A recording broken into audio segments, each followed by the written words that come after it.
ओम शांति। 13 जुलाई 2026 के ईश्वरीय महावाक्य। पहले सुनते हैं मुरली के मुख्य पॉइंट्स। बाबा ने कहा, अभी दूर देश का मुसाफिर तुम बच्चों को स्वर्ग का मालिक बनाने आया है। वर्षा देखो कितना जबरदस्त है। तो उस नई दुनिया में ऊंच पद पाने का खूब पुरुषार्थ करना चाहिए। जब भी फुर्सत मिले बाप को याद करो, याद से ही कमाई होगी। फिर बाबा ने कहा, यहाँ पुराने संबंधों में कितना दुख है। तुम मोहजाल में क्यों फंसते हो? सिर्फ एक से बुद्धि योग लगाओ तो विश्व के मालिक बन जाएंगे। तुम चैतन्य फूल थे, अब कांटे बन गए हो। एक दो को दुख देना यह भी कांटा लगाना है। इस समय तुम्हारे ऊपर ज्ञान की वर्षा हो रही है। इस ज्ञान वर्षा से यह कांटों का जंगल फूलों का बगीचा बन जाएगा। लास्ट में बाबा ने कहा, घर बार भी जरूर संभालना है, लेकिन ट्रस्टी होकर रहो। जो बच्चे कहते हैं बाबा हम आप पर बलिहार जाएंगे, तो जरूर राजाई भी वही पाएंगे। और अब सुनते हैं महावाक्यों को विस्तार से।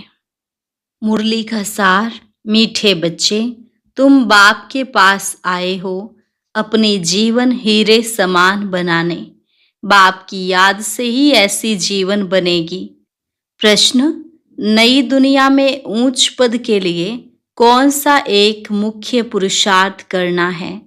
उत्तर, बाबा कहते, मीठे बच्चे, जिन पुराने संबंधियों ने इतना दुखी किया, अब उनके मोहजाल से बुद्धि को निकाल एक मुझे याद करो। उनके साथ रहते भी मन को मेरे में लगाओ। मन मनाभव का मंत्र सदा याद रखो तो तुम नई दुनिया में ऊंच पद पाएंगे। गीत, तूने रात गवाई सो के, दिन गवाया खाए, हीरा जन्म अनमोल रे मानव, कौड़ी बदले जाए। ओम शांति। जैसे बच्चों को सभी शास्त्रों का सार समझाते हैं, वैसे इन गीतों का भी सार तुमको समझाते हैं। वही सबका रूहानी बाप रूहानी बच्चों को ब्रह्मा तन से बैठ समझा रहे हैं। बाप समझाते हैं, हे बच्चों, तुम जानते हो हमारा हीरे जैसा जन्म बन रहा है। बाप के पास आते ही हो हीरे जैसा जन्म बनाने। हीरे जैसा जन्म कहा जाता है स्वर्गवासियों का, कौड़ी जैसा जन्म है नरकवासियों का। तुम संगम युग को भी जान चुके हो, हम अभी संगम युग वासी हैं। यह संगम युग सबके लिए कल्याणकारी है। इस संगम युग में ही सर्व की गति सद्गति होती है। कौन करते हैं? परम धाम से आने वाला मुसाफिर। वह मुसाफिर है ना, तुम मुसाफिर नहीं हो, तुम आकर जाते नहीं हो। बाप कहते हैं, मैं पुरानी दुनिया में आकर फिर लौट जाता हूँ। बच्चे जानते हैं यह सेवा करने वाला सिर्फ एक मुसाफिर है, जो आकर हम बच्चों की बड़ी सेवा करते हैं। ऐसी सेवा और कोई कर ना सके। सेवा के लिए ही पुकारते हैं कि आकर हम पतितों की सेवा करो। बाप भी कहते हैं, हम बच्चों की सेवा में आए हैं, क्योंकि बच्चे बहुत दुखी हैं।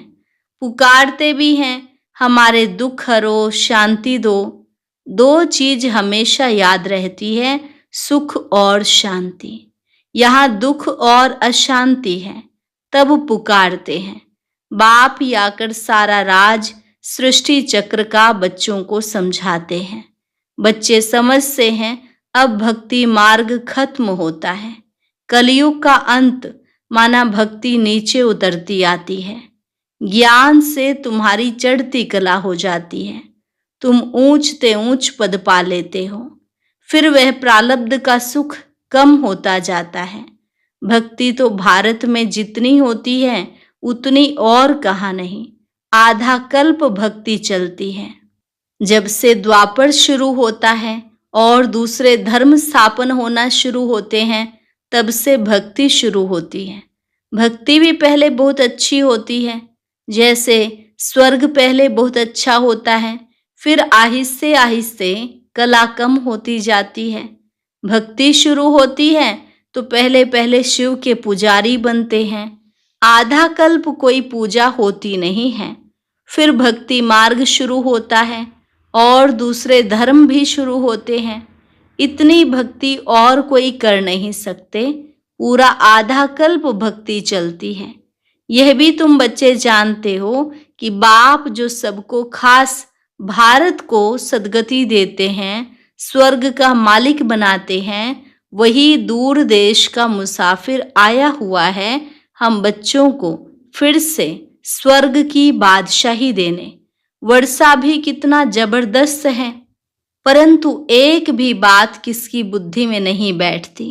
भारत में भक्ति कितनी करते हैं, कितने मंदिर हैं। भारत खंड में तो ढेर मंदिर हैं। अभी तुम जानते हो यह किसके मंदिर हैं? पहले पहले तो शिव बाबा का मंदिर बनता है, फिर बनते हैं देवताओं के। वह मंदिर भी तुम्हारे सामने खड़े हैं। एक तरफ शिव बाबा की पूजा करते रहते हैं, दूसरे तरफ शिव बाबा तुमको पूज्य बना रहे हैं। तुम यहाँ आए हो पूज्य देवता बनने।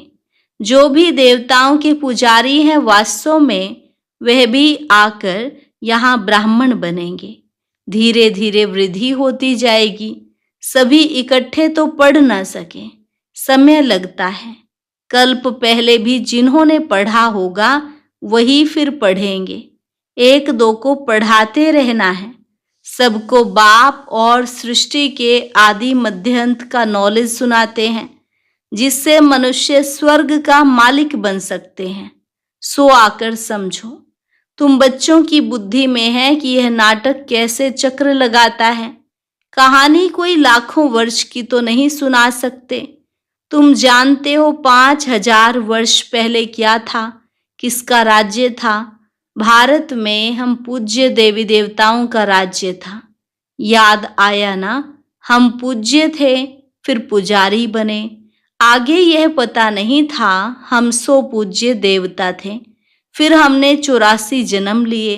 84 जन्मों की कहानी लक्ष्मी नारायण की है। तुम अपने 84 जन्मों की कहानी सुनाते हो। उनको तो अपनी कहानी बैठ लिखने में बहुत समय लगता है। तुम 1 मिनट में 84 जन्मों की कहानी बता सकते हो। वह तो एक जन्म की कहानी लिखते हैं।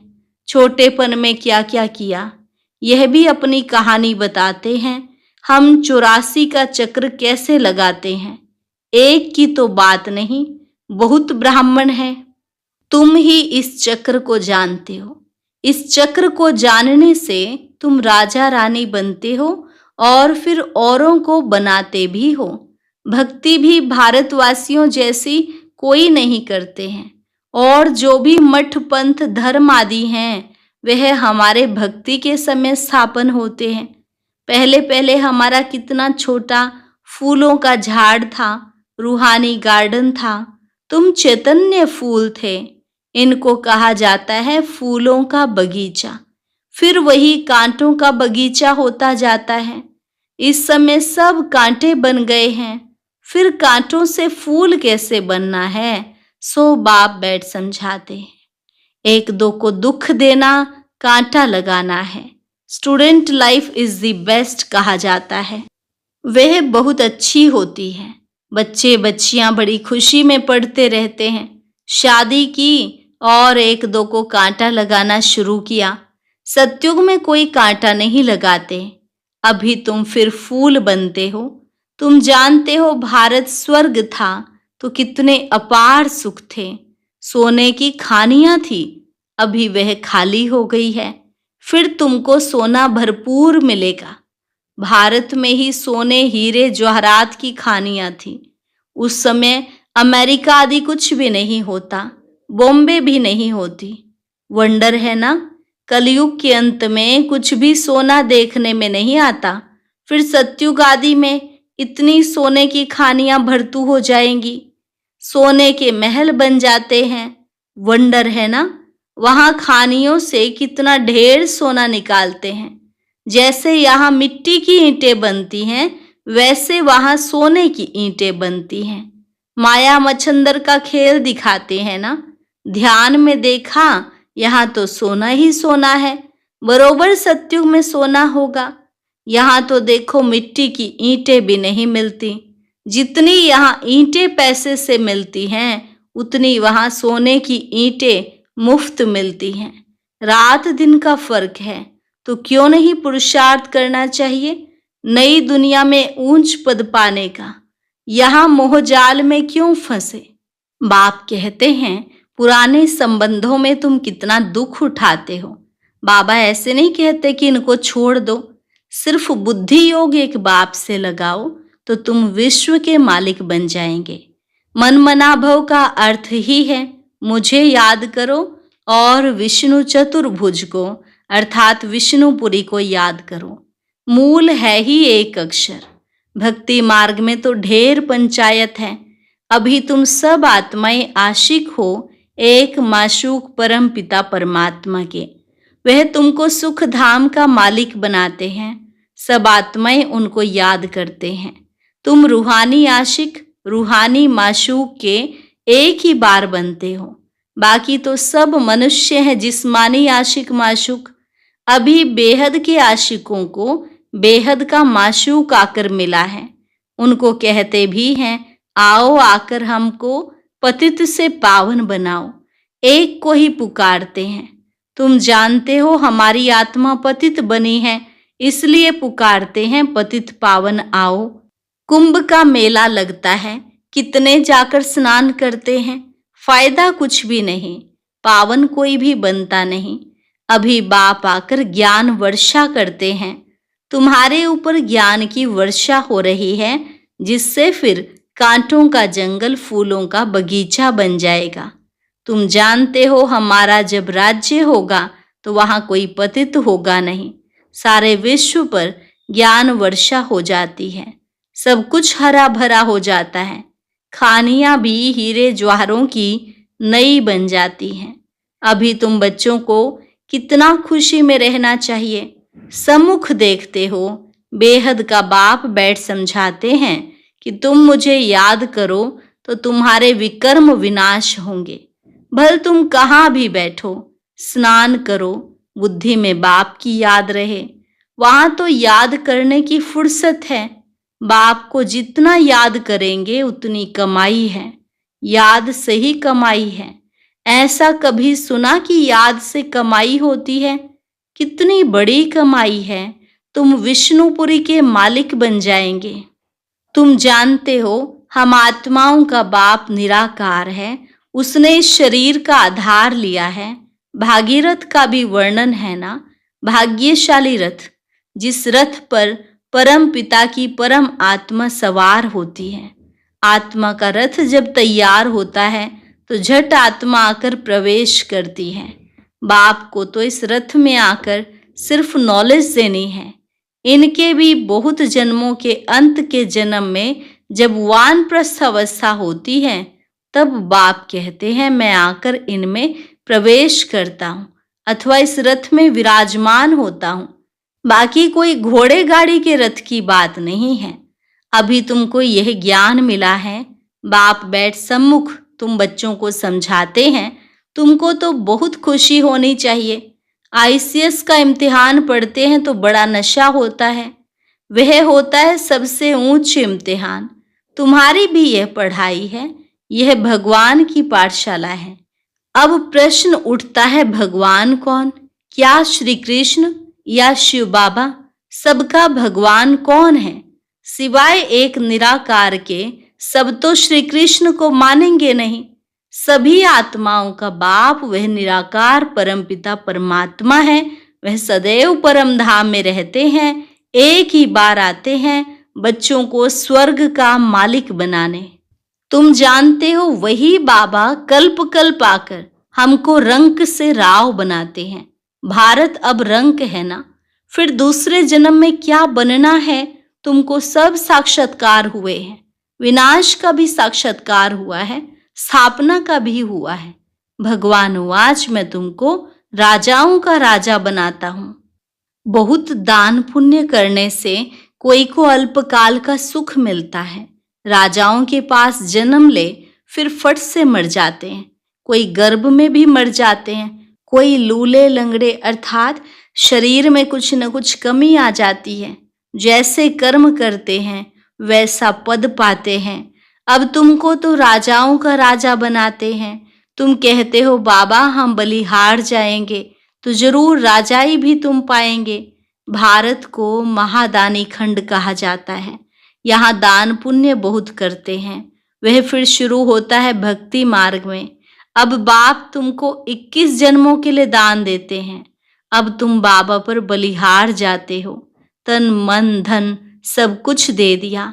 अब बाप कहते हैं ट्रस्टी होकर रहो, अपना घर बार संभालो, सब शिव बाबा का है, मैं आपका हूँ, आपको ही याद करता हूँ।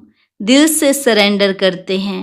बाप कहते हैं भले महल में रहो, घूमो फिरो, मौज मनाओ, सिर्फ मुझे याद करो तो तुम बहुत खुशी में रहेंगे। तुम विश्व के मालिक थे, अब फिर तुम पुरुषार्थ कर वह बनते हो। बाप समझाते हैं मीठे मीठे बच्चों, इस योग बल से ही तुम विक्रमाजीत बनेंगे। बाप की याद से तुम विश्व के मालिक बनते हो। अच्छा, मीठे मीठे सिकिलधे बच्चों प्रति माता पिता बाप दादा का याद प्यार और गुड मॉर्निंग। रूहानी बाप की रूहानी बच्चों को नमस्ते। रूहानी बच्चों की रूहानी बाप दादा को नमस्ते नमस्ते, गुड मॉर्निंग। शुक्रिया बाबा, शुक्रिया। धारणा के लिए मुख्य सार। पहली पॉइंट, राजाई पद पाने के लिए बाप पर पूरा पूरा बलिहार जाना है। तन मन धन सब समर्पण कर ट्रस्टी होकर रहना है। विक्रमाजीत बनने का पुरुषार्थ करना है। दूसरी पॉइंट, याद में ही कमाई है, इसलिए निरंतर याद में रहने का पुरुषार्थ करना है। ऐसा रूहानी फूल बनना है जो फूलों की दुनिया का अधिकारी बन जाए, अंदर में कोई भी कांटा ना रहे। वरदान, एक बाप में सारे संसार का अनुभव करने वाले बेहद के वैरागी भव। एक बाप में सारे संसार का अनुभव करने वाले बेहद के वैरागी भव। बेहद के वैरागी वही बन सकते जो बाप को ही अपना संसार समझते हैं। जिनका बाप ही संसार है वह अपने संसार में ही रहेंगे, दूसरे में जाएंगे ही नहीं, तो किनारा स्वतः हो जाएगा। संसार में व्यक्ति और वैभव सब आ जाता है। बाप की संपत्ति सो अपनी संपत्ति, इसी स्मृति में रहने से बेहद के वैरागी हो जाएंगे। कोई को देखते हुए भी नहीं देखेंगे, दिखाई ही नहीं देंगे। स्लोगन, पावरफुल स्थिति का अनुभव करने के लिए एकांत और रमणीकता का बैलेंस रखो। पावरफुल स्थिति का अनुभव करने के लिए एकांत और रमणीकता का बैलेंस रखो। अव्यक्त इशारे ज्वाला स्वरूप स्थिति में रहे शक्तिशाली याद का अनुभव करो। जैसे किला बांधा जाता है जिससे प्रजा किले के अंदर सेफ रहे। एक राजा के लिए कोठरी नहीं बनाते, किला बनाते हैं। आप सभी भी स्वयं के लिए, साथियों के लिए, अन्य आत्माओं के लिए ज्वाला रूप याद का किला बांधो। याद की शक्ति की ज्वाला हो तो हर आत्मा सेफ्टी का अनुभव करेगी। अच्छा, आज का अव्यक्त ज्ञान मोती सुनने के लिए ऊपर दिए गए बॉक्स पर क्लिक करें। अगर बॉक्स दिखाई नहीं दे रहा है तो ऊपर जो कॉर्नर में शो लिखा हुआ है उस पर क्लिक करें।